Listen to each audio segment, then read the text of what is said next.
ito lang para maintindihan ng marami po, no? Assuming for the sake of argument, for this discussion lang po, no, na yung perang pinamudmud o binibigay monthly doon sa mga katulad nila USEC Mercado ng mga panahon na yon ay galing sa confidential fund. Ano po yung mali doon? Unang-una mali yun dahil supposedly yung pondong yan ginagamit hindi po para ipamudmud sa mga empleyado. Yan po ay dapat ginagamit para sa intelligence gathering. Yung paggamit po ang mali. Okay. Yung palang mali na, di ba? Kasi hindi naman Yun lang, pwedeng mali na pamigay. eh. Okay. Oo. Unang-una, nandoon po yan sa joint circular. May menu po yan kung ano lang ang po pwedeng paggamitan ng pondong yan. Kaya nga, sabi ko nga, itong ang committee hearing na to is in aid of legislation. Marami tayong mga naiisip na batas at nakikita natin yung mga loopholes ng batas. At isa nga po sa mga naisip ko na dito, dapat maglatag tayo ng batas na ililimit lamang natin yung mga ahensya at mga departamento na binibigyan ng intelligence fund. Kagaya ng mga, let's say, mga departamento na may koneksyon o may kinalaman sa peace and order. So, dyan dapat gamitin. Kasi nakita natin ngayon, no? Diba? Pati mga walang kinalaman ng mga departamento sa peace and order, sa intelligence gathering, nabibigyan. Kaya yan po, nagagamit po ito sa mali. Samantalang marami pa po tayong dapat na ginagawang mga programa na mas makakatulong po sa ibaba. Personally, abangan ko po yung development na yan kasi para maintindihan ng mga viewers natin, ang meron sa kasalukuyan ay yung Joint Memorandum Circular 2015-1. Ito po yung naglatag ng patakaran sa pagbibigay and intelligence funds. Kaso, ano lang yan, hindi pa siya batas. So, maglalabas kayo ng batas para talagang binding na binding. Yes, tama po kayo dyan. Okay, yun ang pinakapunto.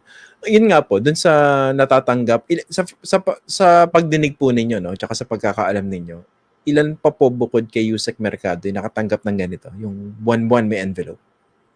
Doon sa kanyang sinumpaang salaysay, sinasabi niya hanggang regional level eh. At possibly meron pa yatang mga mas nasa baba pa. Kaya nga, yan dapat malaman po natin sa mga susunod. Kaya nga, alam po ninyo ang kagandahan dito sa mga nangyayari ngayon. Marami ng mga nagvo-volunteer na information, marami ng mga lumalapit at gusto talagang makatulong dito po sa mga investigasyon na ginagawa po natin. Hindi lamang po sa atin, pati sa Quadcom. Kaya minsan nasusurprise tayo, may mga bombshell na statement, no, ng mga testimonies galing sa mga surprise witnesses. So, yan, kung minsan, divine providence na eh. May mga lumapit na po ba after ni USEC Mercado para patotohanan itong pamumudmud o pamimigay ng envelopes dun pati sa regional level? May mga lumapit na po ba Well, sa committee? sa akin po wala pa. Pero hindi ko po alam sa mga kasama ko. Kasi kung minsan, syempre, they have no way of reaching me. Pero kagaya yan, si Yusek, hindi naman po sa akin lumapit yan eh. Na-meet ko na lang po yan nung mismong araw na ipepresenta na siya. Sa pagkakaalam ninyo, base na rin sa affidavit ni USEC Mercado, ano ba yung pinaka-purpose ng pamumudmud ng envelopes na iyon? Well, syempre, alam mo, ang DepEd, napakagandang political machinery kung talagang ikaw may plano ka for higher position di ba? So kung alaga mo ang mga teacher, alaga mo mga regional director, medyo magandang magandang platform to nang hindi ka gumagastos ng ang ginagamit mo ay pondo ng gobyerno. So parang form of political patronage pero within the bureaucracy. Pwedeng ganun po bang ituring ito? Possibly.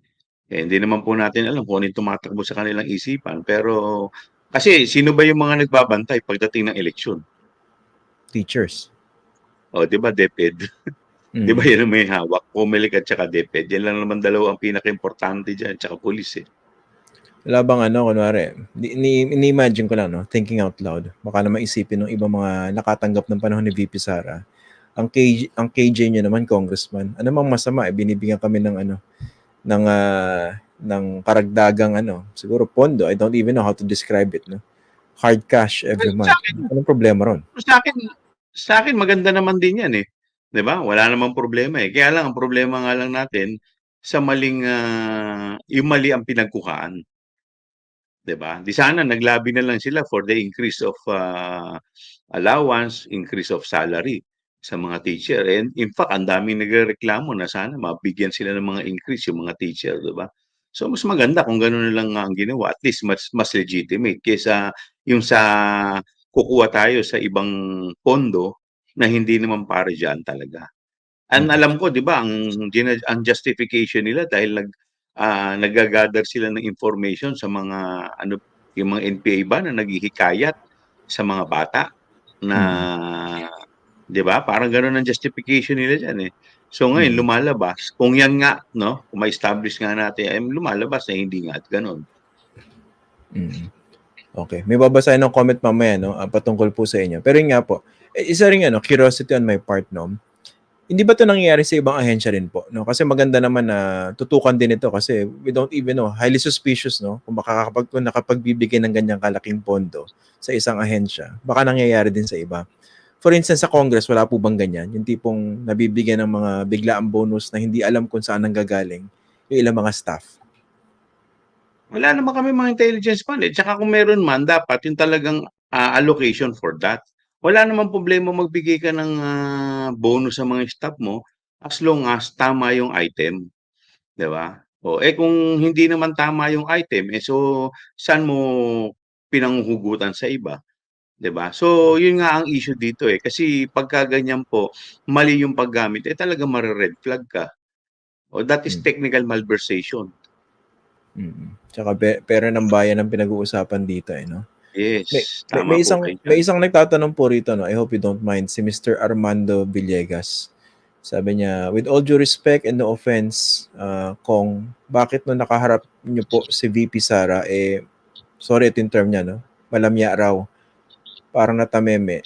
Tapos sabi niya, "Wag po kayong magpapasinda kay Inday, kayo po ay nasa panig ng tama."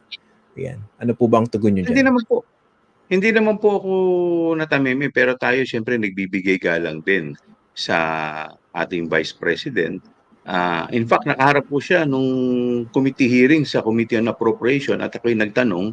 So, sa maraming pagkakataon hindi naman niya tayo sinagot ng tama. Nung tayo Hmm. po ay, nung first day po na siya po ay nakaharap natin dito sa committee hearing, eh, siyempre tayo in fact lumapit ako sa kanya at nagpasalamat dahil umattend siya. Dahil yun naman talaga po yung gusto natin, eh, ang umattend siya, makipag-cooperate siya dahil kung sinasabi po niya na wala naman po siya talagang ginawang masama, eh, di well and good, at least, eh, napapatunayan po natin dahil sabi ko nga ito naman po ang primary purpose netong committee hearing ay in aid of legislation. Tignan po natin kung may mga batas po tayo na dapat i-improve, may mga loopholes. Hindi naman po to prosecute, eh. Yun naman po talaga ang purpose namin dito, eh. Pero along the way kung minsan dun natin nakikita na may mga maling paggamit. So kung may maling paggamit, eh, dun lang natin, mairerekomenda kung ano ang dapat na gawin. Mm.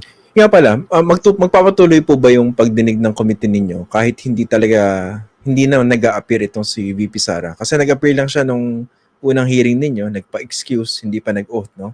And I don't think magpapakita pa yan in the coming hearings po. Paano yun? Tuloy lang po kayo? Tuloy lang po tayo as long as nakita naman po natin may mga lumalabas na ganyan, 'di ba? Eh, ako po nung sinimulan ko po 'yan hindi ko naman po ine-expect na may isang Yusek Mercado na magsasalita po ng ganyan.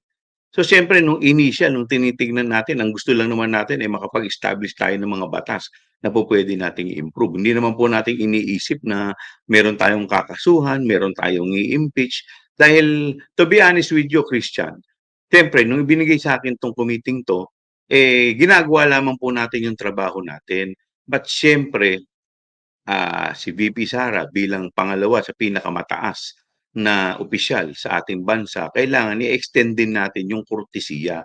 Hindi naman po porke, siya ay, binibigyan natin ng mga kurtesiya, ibig sabihin nun, eh, magiging malambot na po tayo. Basta tayo, as much as possible, eh, kung ano ang ipepresenta sa'tin, kung ano po makukuha nating impormasyon, lahat po yan, eh, babalansehin po natin.